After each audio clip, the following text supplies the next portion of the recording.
Bismillahirrahmanirrahim. Assalamualaikum warahmatullahi wabarakatuh.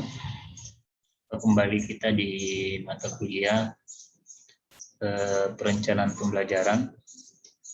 Pertemuan kali ini Bapak ingin menjelaskan tentang cara membuat kisi-kisi tes hasil belajar. Yang selanjutnya dari kisi-kisi tersebut, bagaimana mahasiswa mampu menyusun atau membuat tes hasil belajar sesuai dengan tingkatan atau level berpikir sesuai dengan yang diinginkan oleh guru atau capaian pembelajaran. Namun sebelum kita masuk ke pembahasan tentang bagaimana membuat kisi-kisi, terlebih dahulu Bapak ingin kembali merefleksikan pemahaman adik-adik terkait dengan taksonomi Bloom. Ya, jadi taksonomi Bloom ini merupakan tingkatan berpikir siswa mulai dari jenjang berpikir rendah sampai ke jenjang tinggi atau berpikir kompleks ya. Jadi menurut Bloom ada 6 tingkatan berpikir siswa, yaitu yang pertama C1 atau disebut pengetahuan, C2 pemahaman, C3 itu aplikasi, C4 analisis, C6 evaluasi dan C5 evaluasi dan C6 itu mengkreasi. Nah, untuk siswa SMP atau SMA, biasanya capaian pembelajaran itu hanya mengacu pada 3 level pertama ya, yaitu dari C1 pengetahuan, C2 pemahaman, dan C3 aplikasi.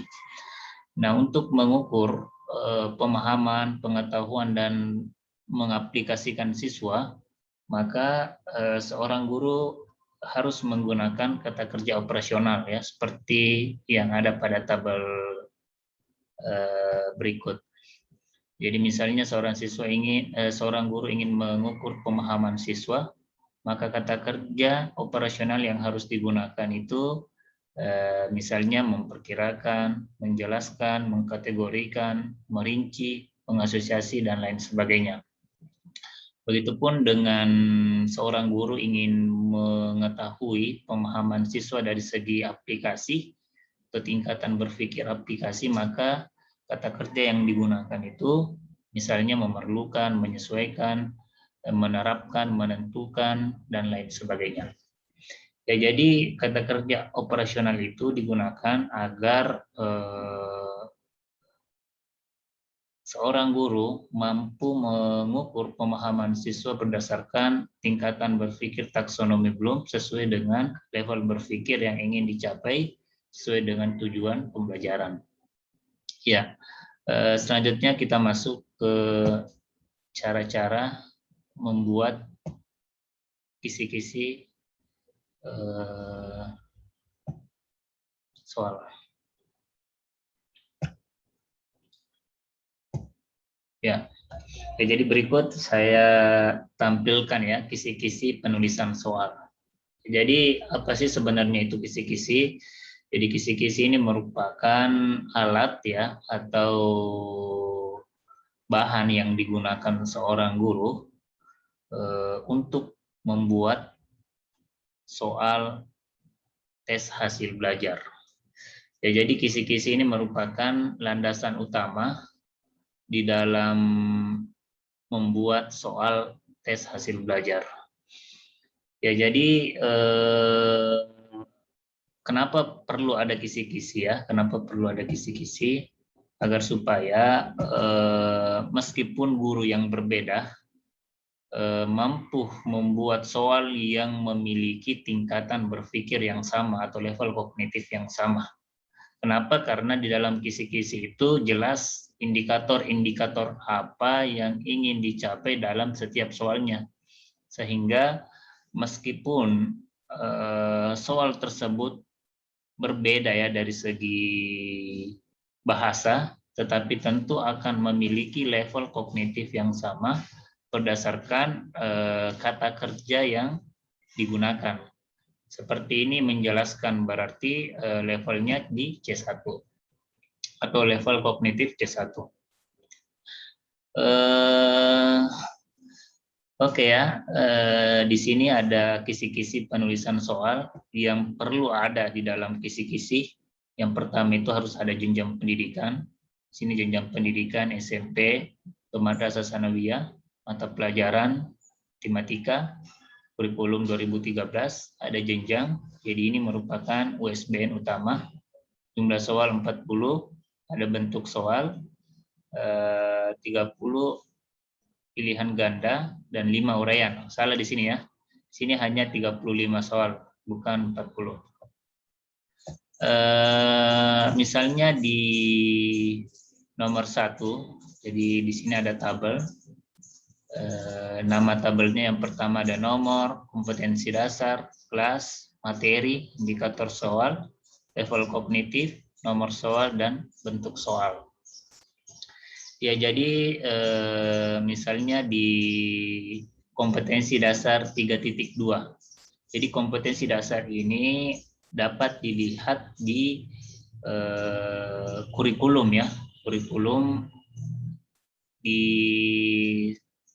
sekolah, kurikulum di sekolah. Jadi pertama kompetensi 3.2 yaitu bunyinya menjelaskan dan melakukan operasi hitung bilangan bulat dan pecahan dengan memanfaatkan berbagai sifat operasi. Jadi KD ini atau kompetensi dasar ini diajarkan di kelas 7. Materinya yaitu bilangan bulat dan pecahan. Adapun indikator soal, jadi indikator soal itu bunyinya peserta didik dapat menghitung operasi campuran perkalian, pembagian, dan pengurangan pada bilangan bulat. Nah, di sini karena menggunakan kata kerja operasional menjelaskan, maka level kognitifnya itu level 1. Nah, untuk soal ini berada pada nomor 1 dan bentuknya itu pilihan ganda atau multiple choice. Ya, jadi sekali lagi ya, saya mengatakan bahwa KDEK ini didapat itu dari silabus ya, silabus matematika guru baik di kelas 7, kelas 8 ataupun kelas 9. Oke, jadi misalnya di nomor 2 ini KD 3.1 menjelaskan dan melakukan operasi bilangan berpangkat, bilangan rasional, dan bentuk akar serta sifat-sifatnya. Itu bunyi KD-nya. KD ini diajarkan di kelas 9, materinya bilangan berpangkat dan bentuk akar. Adapun indikator soal, jadi ada 3 ya, ada 3 soal yang dibuat untuk mengukur pemahaman siswa dari segi menjelaskan dan melakukan operasi bilangan berpangkat. Di mana ketiga soal ini levelnya level 1, level 2, dan level 1 di soal nomor 2, level 1 di nomor 3, dan level 2 di soal nomor 4. Jadi terkait dengan kata kerja menjelaskan ini, memang ada beberapa buku yang mengatakan bahwa menjelaskan itu berada pada level 1, dan ada juga yang mengatakan bahwa menjelaskan itu juga masuk di ranah 2 atau pemahaman. Jadi bentuknya pilihan ganda, pilihan ganda, pilihan ganda. Oke, saya ingin menunjukkan ya. Jadi kita bisa memperhatikan di sini bunyi indikator soal misalnya di nomor 1. Peserta didik dapat menghitung operasi campuran perkalian, pembagian, dan pengurangan pada bilangan bulat. Ya, jadi dengan adanya indikator seperti ini yang berbunyi seperti ini, maka semua guru matematika di SMP atau madrasah mampu membuat soal yang memiliki level pemahaman yang sama meskipun bentuknya berbeda. Ya, jadi itulah pentingnya adanya kisi-kisi sebagai acuan guru di dalam membuat soal agar soal yang dibuat itu memiliki level pengetahuan yang sama sehingga meskipun guru tersebut tidak mengajar di kelas, maka dia pun bisa membuat soal.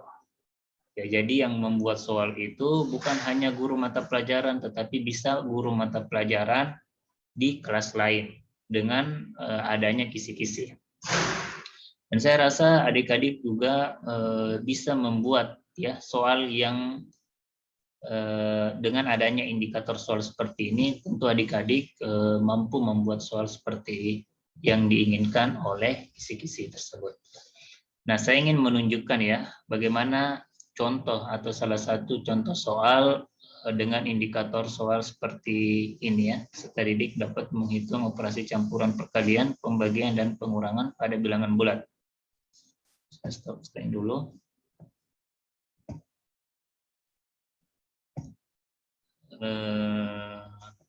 Misalnya ini.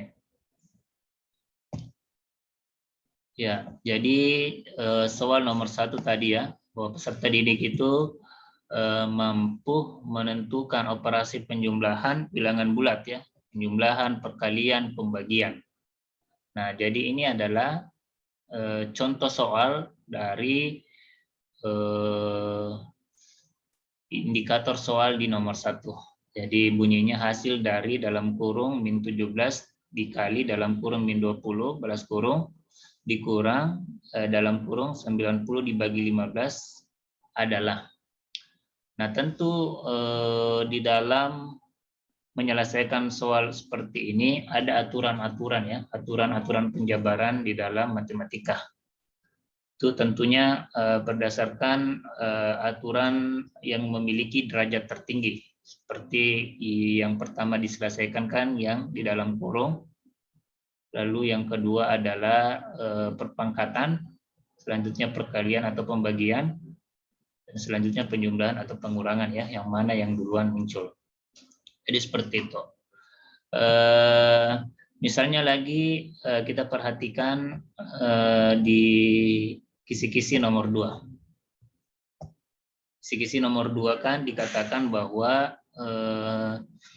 yang pertama indikator soalnya yaitu peserta didik dapat menghitung hasil pembagian bilangan bulat dengan bilangan bentuk akar di level 1. Nah, di sini tentu kita hanya menyajikan hasil pembagian bilangan bulat dengan bilangan bentuk akar. Jadi kan mudah ya. Saya rasa adik-adik semua juga tentu bisa membuat soal dengan adanya indikator yang disebutkan seperti ini. Di level 1. Saya tunjukkan contoh soalnya.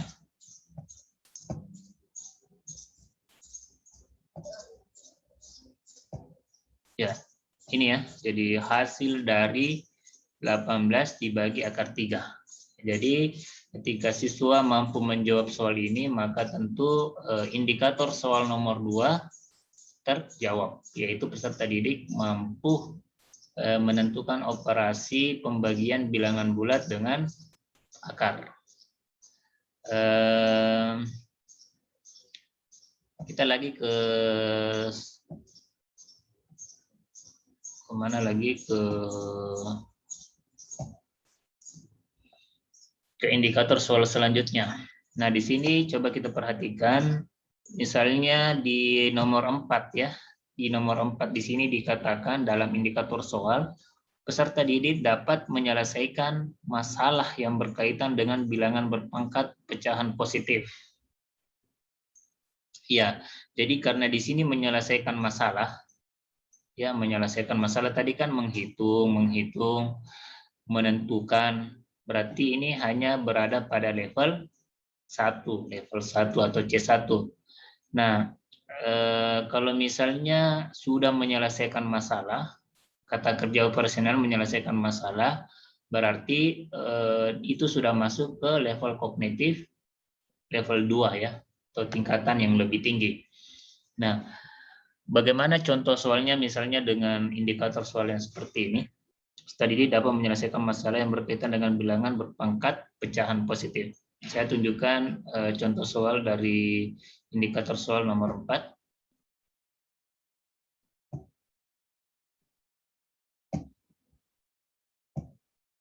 Ya. Jadi hasil dari nomor 4 ini hasil dari dalam kurung 32 pangkat 2 balas kurung pangkat 1/15 ya. Nah, jadi tentu di dalam menyelesaikan soal seperti ini tidak bisa hanya dengan satu pemahaman.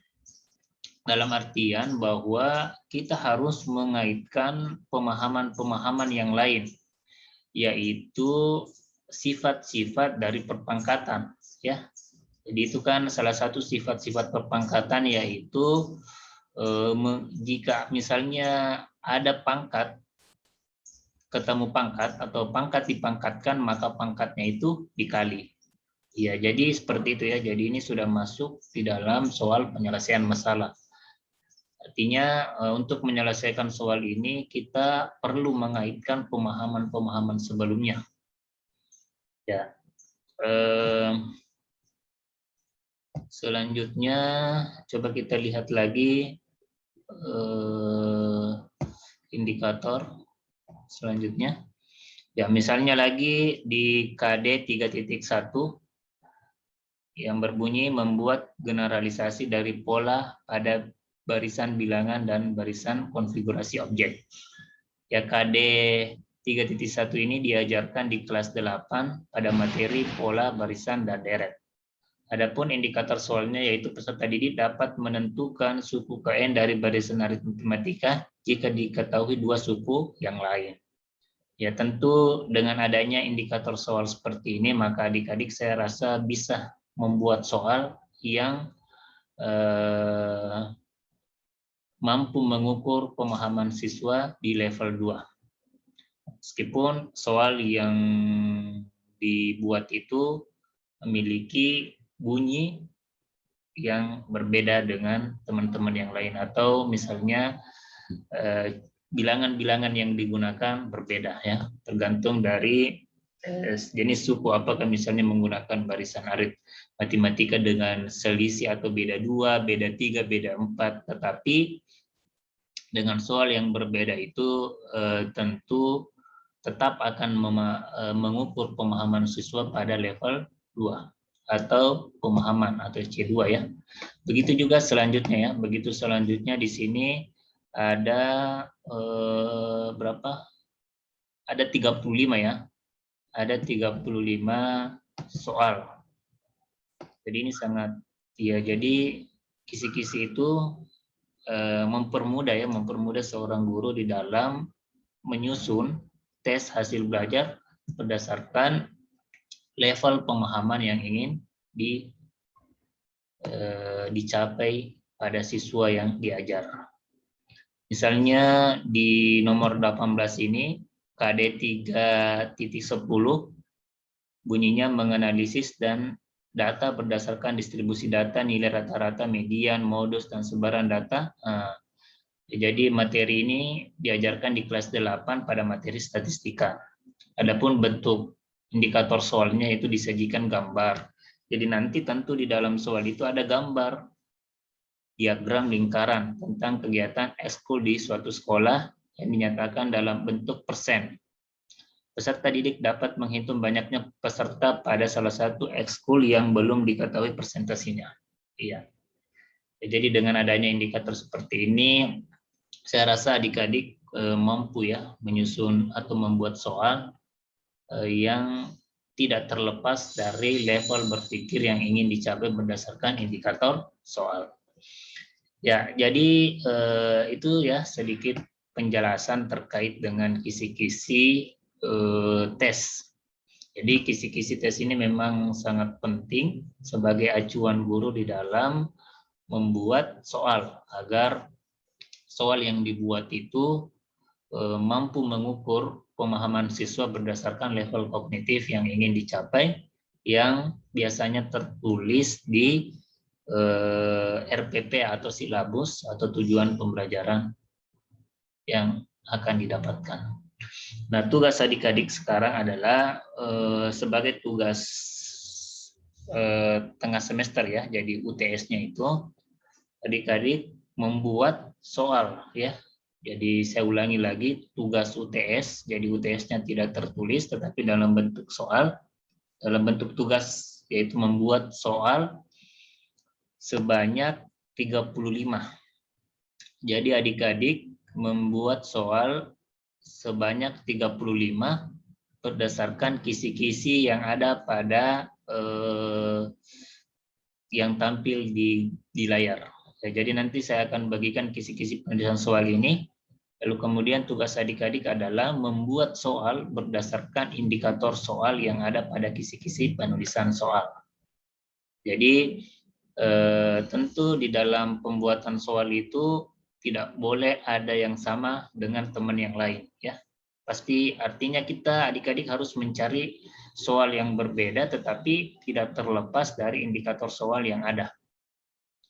Jadi jika ada teman yang memiliki soal yang sama dengan teman yang lain, maka kedua mahasiswa tersebut itu dikurangi nilainya atau sama-sama tidak dikasih nilai.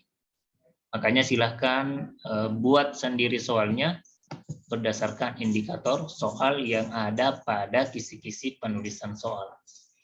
Ya, jadi tugasnya ada 3 ya. Tugasnya ada 3. Pertama, membuat kisi-kisi penulisan soal. Kisi-kisinya sudah ada. Nanti saya bagikan di link. Selanjutnya, membuat soal berdasarkan kisi-kisi indikator soal sebanyak 35 ya. Sebanyak 35, 30 pilihan ganda, dan 5 uraian. Nah, di sini ada uraian. Misalnya di nomor 18 ya, di KD menganalisis data berdasarkan distribusi data statistika. Adapun indikator soalnya yaitu diberikan gambar diagram batang hasil tes siswa. Peserta didik dapat menghitung nilai rata-rata kelas tersebut dan menentukan banyaknya siswa yang nilainya lebih atau kurang dari nilai rata-rata. Ya, jadi ini level berpikirnya di level 3, berada pada soal nomor 35 dan bentuknya uraian. Ya, jadi ini disajikan dalam bentuk uraian. Jadi ikuti saja petunjuk-petunjuk yang ada pada kisi-kisi tes ya. Jadi jika di kisi-kisinya mengatakan jenis soalnya pilihan ganda, maka disajikan dalam bentuk pilihan ganda. Jika soalnya mengatakan dalam bentuk uraian, maka disajikan juga dalam bentuk uraian. Jadi misalnya di sini di KD 411 menyelesaikan masalah yang berkaitan dengan peluang di kelas 8, peluang peserta didik dapat menghitung peluang dari satu kejadian. Level 2, ini nomor 30 ya, nomor 30 nanti jadi bentuk soalnya itu pilihan ganda ya, begitu seterusnya. Jadi itu tugas yang kedua, membuat soal sebanyak 35, 30 pilihan ganda dan 5 uraian berdasarkan kisi-kisi yang telah saya nanti akan bagikan. Dan yang ketiga adalah membuat pembahasan atau cara pengerjaan soal-soal yang dibuat. Jadi nanti kan ada soal yang dibuat, nanti berikutnya ada pembahasan apa jawaban dari soal yang dibuat, baik yang pilihan ganda maupun uraian. Jadi ada 3 jenis tugas ya. Yang pertama membuat kisi-kisi, kisi-kisinya sudah ada. Yang kedua adalah membuat soal berdasarkan kisi-kisi, dan yang ketiga adalah membuat pembahasan soal sebanyak 35 soal sesuai dengan yang telah dibuat sebelumnya. Ya, jadi tugas ini merupakan tugas UTS. Jadi jika adik-adik tidak membuat tugas ini berarti tidak mengikuti UTS. Nah, lama pekerjaan tugas ini adalah 2 minggu ya, atau 2 pekan. Jadi pekan depannya itu tidak ada proses pembelajaran, tetapi penyelesaian tugas. Nanti pekan depannya lagi adalah hari terakhir dikumpul atau pengumpulan tugas, dan kemudian saya akan periksa tugas yang adik-adik buat. Oke ya, itu sedikit ya pembahasan terkait dengan tugas adik-adik, yaitu tugas ujian tengah semester. Jika misalnya adik-adik ada hal-hal yang ingin dipertanyakan, bisa di grup ya, di WA grup ataupun di LMS Adlin. Terima kasih atas perhatiannya.